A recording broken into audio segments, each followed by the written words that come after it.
Сәлеметсіңдер ме, балалар? Бүгін біз 3-ші сыныптың математикасының 101-ші сабағын өтетін боламыз. Балалар, ең алдымен біздің арнамызға подписаться батырмасын басып жазылып алыңдар. Одан кейін барып қоңырау шанына да басып қойыңдар. Сол кезде біздің сабақтарымыз міндетті түрде сендерге көрінетін болады. Енді балалар, біздің бүгінгі өтетін тақырыбымыз, яғни барлық тақырыптарды қорытындылаймыз, яғни өзіңді тексерді өтетін боламыз. Мен өзімнің жетістіктерімді тексеремін. Енді бірінші тапсырма бізде ол білу, тікбұрышты параллелепипедтің жазбасын қалай жасауға болатынын білемін. Тікбұрышты параллелепипедтің жазбасын әзірле дейді, яғни балалар, бізде мына жерде жазбасы дайын тұр, яғни сендер оның ұзындығын, енін, биіктігін өлшеп, осылай жазбасын дайындауларын керексіңдер, балалар. Яғни тікбұрышты параллелепипедтің жазбасын жасау үшін бірінші ұзындығын, енін, биіктігін өлшеп аламыз. Екінші, оны қағазға суреттегідей түсіреміз, Үшінші, одан кейін барып, біз балалар қайшымен қиып алады екенбіз. Сонда бізде тікбұрышты параллелепипедтің жазбасы дайын болады, балалар. Келесі бізде түсіну. Текшенің орналасуындағы өзгерісін қалай айтуға болатынын түсінемін дейді. Алдарыңда ойын текшесінің суреті мен оның жазбасы берілген, яғни мынау бізде балалар ойын текшесінің суреті, яғни текше. Мынау бізде соның жазбасы, сол берілген деп тұр. Енді бізге текшенің астыңғы жағында, сол бүйір жағында, артқы бүйір жағында қанша дөңгелек бар деп тұр, яғни балалар, бұл жерде бізде алдыңғы жағында екі дөңгелек тұр, текшенің алдыңғы жағында бізде екі дөңгелек тұр, яғни мынау бізде алды деген сөз. Енді текшенің астыңғы жағында, ол бізде балалар, текшенің астыңғы жағында 4 дөңгелек болады, себебі мынау бізде астына кетеді екен, бүктеген кезде астында қалып қояды. Енді келесі бізде балалар сол бүйір жағында дейді. Сол бүйір жағында бізде екінің сол жағында бізде бір тұр, яғни оны бүктеген кезде бізде балалар солға, яғни екі нүктенің сол жағы ол бір нүкте болады екен, яғни бір дөңгелек болады екен. Келесі, бір дөңгелек бар деп жазып қоямыз. Артқы бүйір жағында қанша дөңгелек бар дейді. Балалар, бізде артқы бүйір жағында екіге қарама-қарсы тұрады, яғни артқы жағы ол бізде екіге қарама-қарсы болады. Енді бізде балалар, өздерің білесіңдер,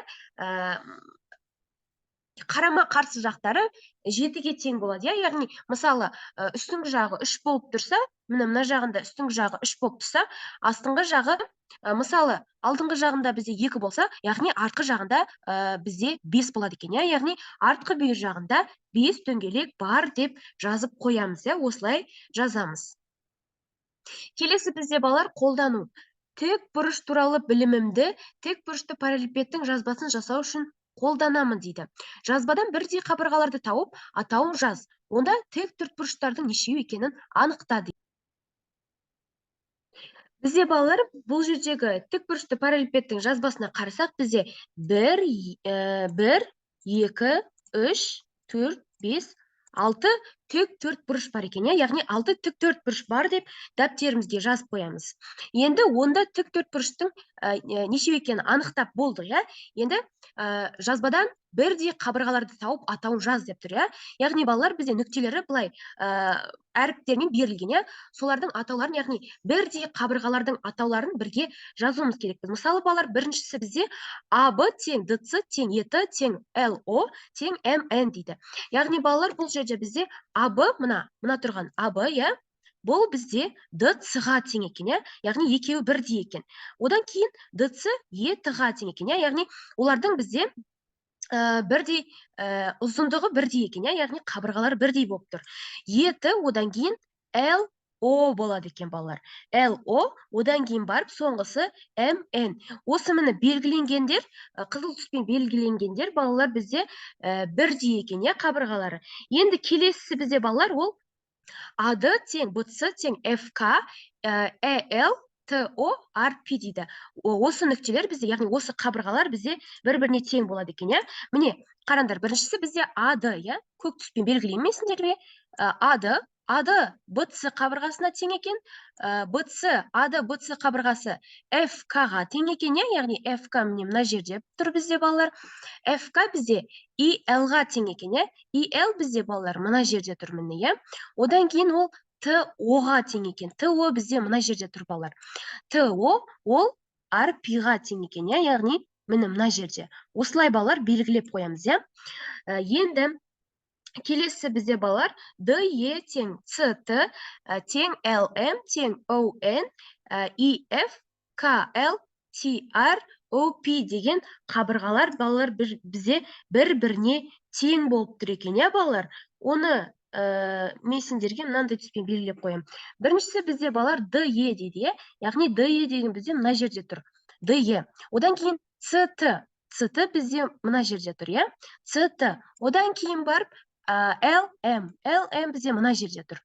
Одан кейін барып бізде балалар ON бізде балалар міне мына жерде тұр екен, ON. Одан кейін EF деген бізде балалар міне мына жерде тұр, міне EF. Одан кейін KL деген бізде мына жерде тұр екен, міне балалар.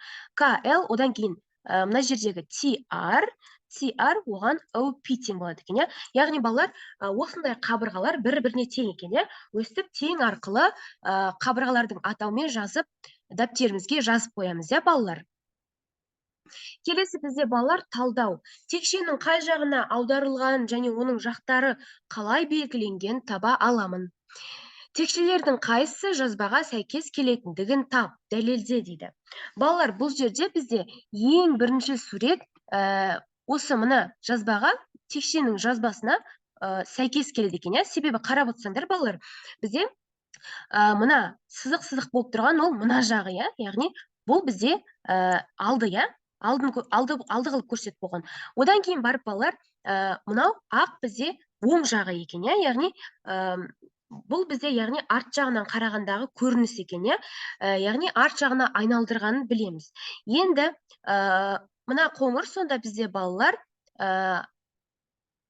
арт жағына кетеді, арт жағына кетеді, ал мұнау бізде балалар қызыл төбе жағында болады екен, ал мұнау төртбұрыш кішкентай болып тұрған, бұл бізде қызылға қарама-қарсы, яғни астыңғы жағында болады екен. Ал қоңыр бізде балалар сызықтың, яғни мына жақ сол жағында болады екен, Осылай балалар текшені осылай талдаймыз. Келесі бізде балалар жинақтау. Текшенің суреті бойынша жазбаның әр жағына нүктелердің суретін сала аламын дейді. Жазбаға нүктелердің суретін сал дейді.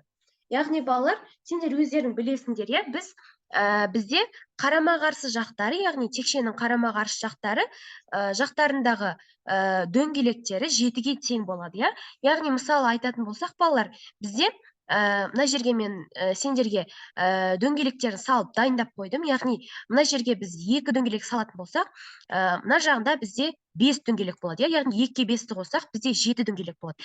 Енді бұл бізде мынау астыңғы жағы, мынау үстіңгі жағы, яғни бір-біріне қарама-қарсы болып тұр. Енді келесі бізде балалар, мынау текшенің сол жағы екен, ал мынау оң жағы. Бізде сол жағында 4 дөңгелек тұр, ал оң жағында 3 дөңгелек тұр, 4-ке 3-ті қоссақ, бізде 7 дөңгелек болады. Сонда бұл екі қарама-қарсы жақтарын, яғни сол және оң жақтарын қосқанда да бізде 7 дөңгелек шығады. Келесі бізде балалар, алды мынау, ең алды мынау.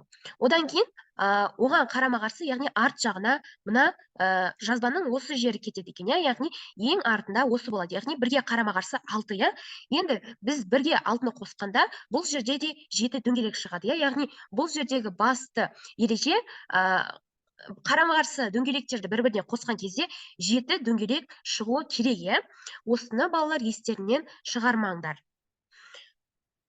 Келесі бізде балалар, бағалау. Текше мен оның жазбасы дұрыс табылғандығын тексере аламын дейді. Қателерді тап, Талғат осы текшенің асты мен үстін таңдап алды. Астында қандай түс болуы тиіс екендігін анықта дейді. Енді балалар, бұл жерде бізде үстінде, астында қандай түс болуы керек екенін анықтау керек, Яғни балалар, бұл жерде Талғат үстіңгі жағына көк, күлгін және қызғылт түсті қызғылт түсті таңдаған екен, иә. Ал астыңғы жағында бізде балалар сары, жасыл және қызыл түсті таңдаған екен, иә. Енді бұл жерде бізде астында қандай түс болуы тиіс екендігін анықтауымыз керекпіз, иә. Яғни балалар, бұл жерде бізде үстінде бірінші көк, күлгін және қызыл түс болады екен, иә. Ал астыңғы жағында бізде балалар жасыл, қызғылт және сары түс деп алады екенбіз балалар. Осылай балалар дәптерімізге қарындашпен дөңгелектеп, әдемілеп түсіріп қойсаңдар болады. Осымен балалар, біздің бүгінгі сабағымыз аяқталды. Міндетті түрде подписаться батырмасын басып, біздің арнамызға міндетті түрде жазылуды ұмытпаңдар. Біздің арнамыздан балалар, сендер барлық өздерің іздеп таппаған тапсырмалардың жауаптарын және де түсінбеген тақырыптарыңды қарап, өздеріңнің үй жұмыстарыңды, сабақтарыңды орындай аласыңдар балалар. Балалар, сендерге іздік болуды тілеймін. Келесі кездескенше сау саламатта болыңдар.